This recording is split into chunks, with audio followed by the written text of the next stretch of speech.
بسم اللہ الرحمن الرحیم۔ عزیز طالبات، آپ کو 4th ایئر کی کلاس میں خوش آمدید کہتی ہوں۔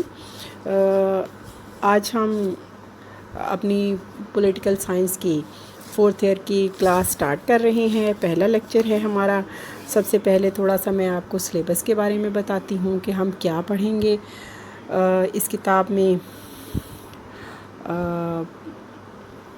اس میں ہم 4 آئین پڑھیں گے۔ سب سے پہلے جو ہے وہ برطانیہ کا آئین ہے مفصل طور پر، اس کے بعد امریکہ کا، سوئٹزرلینڈ کا، اور پھر پاکستان کا۔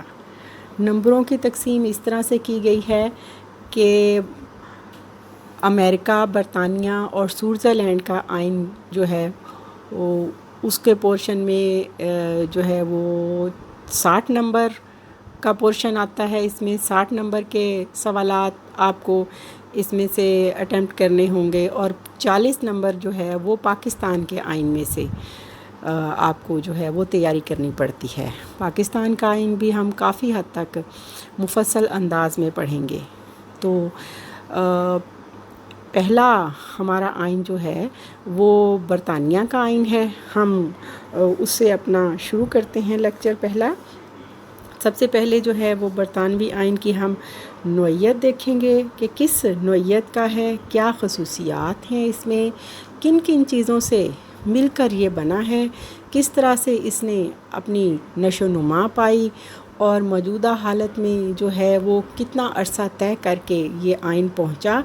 اور برطانیہ کا آئین میں آپ کو بتاؤں کہ باقی دنیا کے تمام آئین سے جو ہے وہ منفرد اور خصوصی حیثیت رکھتا ہے، کیونکہ برطانیہ کا آئین جو ہے وہ صدیوں سے نشو و نما پا کر موجودہ حالت کو پہنچا ہے، اور اس کے بارے میں جو ہے وہ کہا جاتا ہے کہ یہ آئین ان ریٹن ہے، یعنی غیر تحریری ہے۔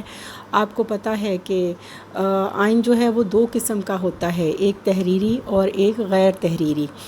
تو باقی تمام ممالک میں جو ہے وہ آئین کو باقاعدہ تحریر کیا جاتا ہے، اس کے چھوٹے سے چھوٹے اور بڑے سے بڑے بڑی خصوصیات کو یا اس کی شقوں کو باقاعدہ طور پر تحریر کیا جاتا ہے۔ لیکن برطانیہ کا آئین ایسا آئین ہے جس کا زیادہ تر حصہ جو ہے وہ آپ کو غیر تحریری ملے گا۔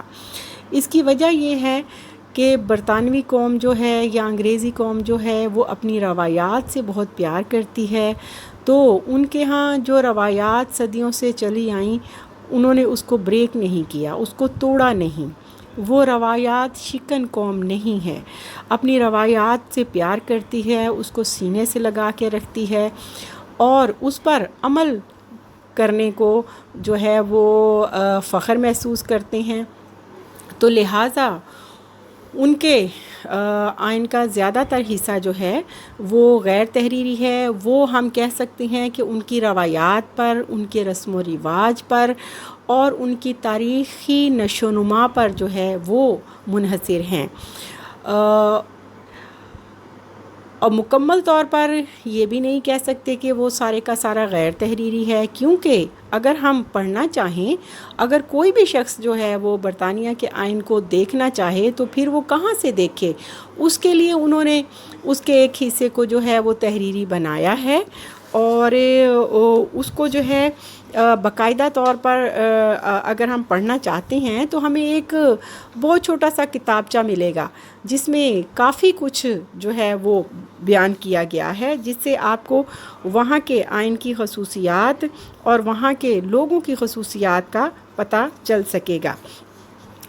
تو ہم دیکھتے ہیں کہ اس کا ارتقاء کس طرح سے ہوا، کہ برطانوی آئین جو ہے وہ ایک بالکل مختلف اور یکتا قسم کا آئین ہے۔ صدیوں کے ارتقائی عمل کے بعد آج کا برطانوی آئین جو ہے وہ پروان چڑھا ہے۔ برطانوی آئین کو کسی کنونشن یا آئین ساز اسمبلی نے غور و خوض کے بعد تخلیق نہیں کیا، اور نہ ہی یہ کسی آمر کا بنایا ہوا ہے۔ اس کی اساس عوامی رواجوں اور روایات پر ہے جو سال ہا سال بلکہ صدیوں تک مسلسل نشو و نما پاتی رہیں۔ ان روایات کے مجموعے کو ہی آئین کا نام دیا گیا ہے۔ آئین کا ارتقائی عمل آج بھی جاری ہے۔ روایات کی بنیاد پر قائم ہونے والے برطانوی آئین میں کچھ تحریری حصے بھی موجود ہیں، مثلاً عظیم چارٹر 1215 ہیں۔ اس کے علاوہ عرضداشت حقوق ہیں اور قانون وراثت جو 1701 میں بنائے گئے۔ اس کے علاوہ قانون حقوق جو ہے وہ 1689 جیسی تحریروں کو اس آئین سے اگر نکال دیا جائے تو باقی صرف جو ہے وہ رسم و رواج ہی رہ جاتے ہیں، جن کی مدد سے آئین کے وجود کو ثابت نہیں کیا جا سکتا۔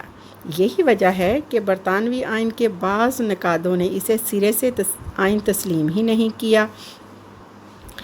مثلاً ڈیٹا کوئل نے برطانیہ میں آئین جیسی کسی شے کے وجود سے انکار کیا ہے۔ تھامس پین نے بھی آئین کی ہستی کو نہیں مانا، اور ان کے ہم خیال دوسرے ماہرین دساتیر صرف ایسے آئین کو ماننے کو تیار ہیں جو باقاعدہ تحریری شکل میں موجود ہوں اور جس کی روح سے حکومت کے تینوں اعضاء کی تشکیل اور فرائض بیان کر دیے گئے ہوں۔ چونکہ برطانیہ کے قانون ساز، انتظامی اور عدالتی اداروں کی تشکیل کا ذکر کسی تحریری دستاویزات میں نہیں ملتا، اس لیے کچھ فلسفی کہتے ہیں کہ برطانیہ میں کوئی آئین سرے سے وجود ہی نہیں رکھتا۔ یہ نظریہ کہاں تک درست ہے، اس کا جواب تلاش کرنے کے لیے ہمیں دیکھنا ہوگا کہ برطانیہ میں نظام حکومت طے شدہ اصولوں کے مطابق چلایا جاتا ہے یا نہیں۔ جب ہم عملی شکل دیکھتے ہیں تو ہمیں برطانیہ میں ٹھوس آئینی اداروں کا وجود ملتا ہے۔ پارلیمنٹ ہے، کابینہ، عدلیہ اور دیگر ادارے مضبوط اصول و ضوابط کے تحت کام کر رہے ہیں۔ ان اداروں کے قیام اور ان میں رد و بدل کے لیے رہنما اصول موجود ہیں۔ صدیوں سے ان پر برابر عمل ہو رہا ہے۔ یہ سچ ہے کہ ان اصولوں کو تحریری شکل بہت کم دیکھنے میں ملتی ہے، لیکن جن رواجوں اور روایات کی بنیاد پر یہ پروان چڑھے ہیں وہ بے حد مضبوط اور جاندار ہیں۔ عوام ہوں یا سیاستدان، تمام طبقے روایات کا احترام کرتے ہیں۔ جب ان روایات کے مطابق حکومتی ادارے قائم ہوتے ہیں تو ان کی کارکردگی منظم انداز میں دیکھی جا سکتی ہے۔ عوام اور ملک کی عدلیہ ان روایات کو تسلیم کرتی ہے۔ یہ غیر تحریری اصول و ضوابط ہیں جس کا کسی بھی ملک کے تحریری دستور سے زیادہ احترام کیا جاتا ہے۔ برطانوی نظام بڑا منظم اور ٹھوس ہے، اور غیر تحریری ہونے کے باوجود ہم کہہ سکتے ہیں کہ برطانوی عوام نے ایک آئین کو صدیوں کی کوششوں کے بعد جنم دیا ہے، لہٰذا برطانوی آئین ایک مکمل آئین ہے۔ یہ تو اس کی تھوڑی سی تاریخ تھی۔ اب ہم دیکھتے ہیں کہ برطانیہ کے آئین کے جو ہے وہ سورس کیا کیا ہیں، یعنی سورس آف برٹش کانسٹیٹیوشن یا آئین کے ماخذ کون کون سے ہیں۔ برطانوی آئین کی تشکیل اور ترتیب صدیوں پر پھیلی ہوئی ہے۔ ابھی میں نے تھوڑی سی جو ہے اس کی آپ کو ڈیٹیل بتائی ہے اس کی تاریخ کی۔ تو آئین ہم دیکھتے ہیں کہ اس کے ماخذ میں سب سے پہلے جو ہے وہ آئینی دستاویزات ہیں، ڈاکومنٹس ہیں کانسٹیٹیوشنل اس کے۔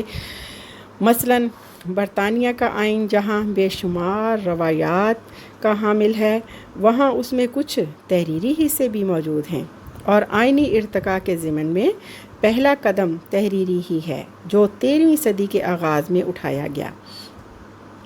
1215 میں عمرہ نے اپنے بادشاہ سے ایک تحریر پر دستخط کروائے۔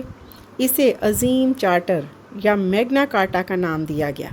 اس کے علاوہ چند دوسری تحریریں بھی آئین میں وقتاً فوقتاً شامل ہوتی گئیں، جیسے میں نے پہلے بتایا کہ ان میں عرضداشت حقوق کا ہے، اس کے بعد مسودہ حقوق 1689 ہے، اس کے بعد جو ہے وہ وراثت کے قوانین جیسی دستاویزات ہیں۔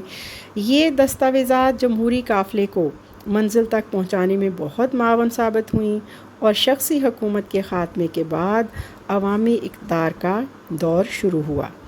عظیم چارٹر بادشاہ اور عوام کے درمیان لکھا گیا. یعنی جو میں نے بتایا کہ میگنا کارٹا کیا تھا، وہ ایک دستاویز تھی، ایک تحریر تھی جو بادشاہ اور عوام کے درمیان ایک معاہدہ ہوا، اس کے سلسلے میں لکھی گئی. برطانیہ دستور کا ماہر اوگ کے خیال میں یہ معاہدہ اس وقت لکھا گیا جب بادشاہ اپنے اختیارات کو ناجائز طور پر استعمال کر رہا تھا. اسی طرح سے 1689 کا مسودہ حقوق ایسا ہی دوسرا معاہدہ ہے جس کی روح سے عوامی حقوق اور آزادیوں کو تحفظ دیا گیا. اس کے علاوہ اس کے ماخذ میں ہم پارلیمنٹ کے قوانین پڑھیں گے. لا آف پارلیمنٹ ہے. پارلیمنٹ نے ملک کی ضروریات کے پیش نظر بہت سارے قوانین منظور کیے. ان میں بعض آئینی اداروں کی تشکیل ان کے فرائض سے تعلق رکھتے ہیں. اس کے علاوہ جو ہے وہ شہریوں کے حقوق ہیں. ہیبس کارپس ایکٹ ہے، یہ 1911 میں ہے. اس کے علاوہ پارلیمنٹ ایکٹ کی روح سے دارالعمرہ کے اختیارات میں کمی کی گئی. وراثت کے قوانین کے تحت جو ہے وہ برطانوی تاج کے بارے میں وراثت کے اصولوں کو طے کیا گیا. اصطلاحات کے تحت جو ہے وہ 1832 میں، 1867 میں، 1884 میں، اس کے علاوہ 2005 میں جو ہے وہ بہت ساری آئینی اصطلاحات کی گئیں. پارلیمنٹ کے قوانین کے ذریعے عدالتوں کی تشکیل، انتظامی شعبوں کی ترتیب، مقامی اداروں کی حیثیت اور رائے دہی کے اصول طے پائے. آئین کے تدوین میں پارلیمنٹ کے منظور کردہ عام قوانین نے خاص مدد دی. اس کے علاوہ آئین کے ماخذ میں تیسرا ماخذ جو ہے وہ اس کا رسمی قانون ہے یا کامن لا کہہ لیں. برطانوی آئینی نظام کا بہت اہم حصہ ہیں یہ، اور حقیقت آئین کی ساری قوت انہی قوانین سے اخذ کی گئی ہے. حقیقت میں آئین کی ساری قوت انہی قوانین سے اخذ کی گئی ہے. عام قانون رسم و رواج پر مشتمل ہیں اور اس کا وجود برطانوی آئین کی انفرادیت کا ثبوت ہے. عوام میں جو عادات اجتماعی طور پر مسلمہ ہوں اور وہ انہیں دل سے تسلیم کرتے ہوں وہ روایات کہلاتی ہیں، اور انہی روایات پر مبنی رسمی قانون بنائے جاتے ہیں. اسے پارلیمنٹ نے نہیں بنایا، لیکن عدالتیں عام قانون کو پارلیمنٹ ایکٹ کے برابر ہی درجہ دیتی ہیں. ہر سطح پر عام قانون کا مساوی احترام کیا جاتا ہے. بہت سے آئینی اصولوں کی بنیاد عام قانون پر استوار کی گئی ہے. تاج کے خصوصی اختیارات کی بنیاد پر یہی رسمی قوانین ہیں. شہری کے کئی بنیادی حقوق بھی رسمی قوانین پر مبنی ہیں. اس کے علاوہ قانون کے ماخذ میں عدالتی فیصلے ہیں. ڈائسی کہتا ہے کہ برطانیہ کا بیشتر آئین ججوں کے ہاتھوں تشکیل پایا ہے. چونکہ ملک میں کوئی تحریری آئین کا وجود نہیں تھا، اس لیے عدالتوں کے سامنے جب ایسے مقدمات آتے تھے جن کا تعلق کسی طور پر آئینی پہلوؤں سے ہوتا تھا تو ججز اپنے طور پر جو مناسب محسوس کرتے تھے فیصلہ دے دیتے تھے. ججوں کے فیصلوں کو نظیر مانا جاتا تھا اور تمام فیصلوں کو قانون کا درجہ حاصل ہو جاتا تھا، اور ایک جج کے دیے ہوئے فیصلے کو دوسرے جج قانون کی حیثیت دیتے تھے. یوں ججوں کے فیصلوں کی وجہ سے قانون کی تشکیل ہوئی. یہاں یہ بات قابل ذکر ہے کہ برطانیہ میں آئین اور عام قانون کی حیثیت اس امتیاز سے یکساں ہے کہ قانون کو بنانے اور تبدیل کرنے کا طریقہ کار بالکل وہی ہے جو آئین کی تشکیل اور ترمیم کے لیے استعمال ہوتا ہے. یوں عدالتوں کے ایسے فیصلے جو آئین کے امور سے تعلق رکھتے ہیں آئین کا حصہ بن جاتے ہیں. برطانوی ججوں کو پارلیمنٹ کے بنائے ہوئے قوانین یا آئینی قوانین کو چیلنج کرنے کا اختیار حاصل نہیں ہے، اور نہ ہی اس نوعیت کا کوئی رواج وہاں پر پروان چڑھا ہے. امریکہ میں عدلیہ کو یہ اختیار حاصل ہے. برطانوی عدلیہ صرف آئینی نوعیت کے امور کی تشریح کرتی ہے اور یہ تشریح آئین کا باقاعدہ حصہ بن جاتی ہے. اس کے علاوہ جو ہے وہ عدالتی فیصلوں کے ساتھ ساتھ قانون دانوں کی تحریری ہیں، یعنی قانون کے ماہرین جو ہیں وہ اپنے دور میں کیے گئے فیصلوں کو باقاعدہ تحریری شکل میں جب لے کر آئے تو وہ ایک قانون کا بہت بڑا منبع بن گئے۔ برطانیہ کا غیر تحریری آئین ہمیشہ تازہ اور جاندار رہے گا اور اس میں ضرورت کے مطابق اضافہ کرنے کی گنجائش رہے گی۔ روایات، عام قوانین، پارلیمنٹ کے بنائے ہوئے قوانین اور ججوں کے دیے ہوئے فیصلوں نے آئین کے خد و خال کو سنوارا ہے اور بڑی حد تک آئینی ضرورتوں کو پورا کیا ہے، لیکن ہر دور میں آئین کے ماہرین کی نظر میں مزید وسعت کی ضرورت محسوس ہوتی رہی۔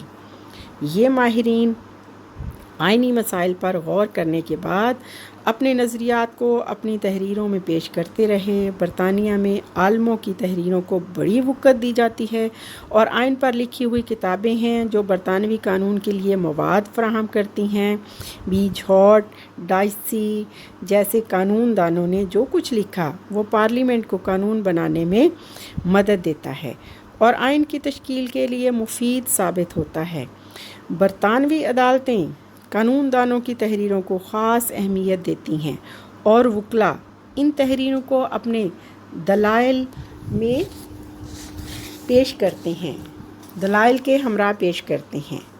اس کے علاوہ جو ہے وہ وہاں کے ایڈمنسٹریٹو لیجسلیشن ہے، یعنی انتظامی قانون سازی ہے۔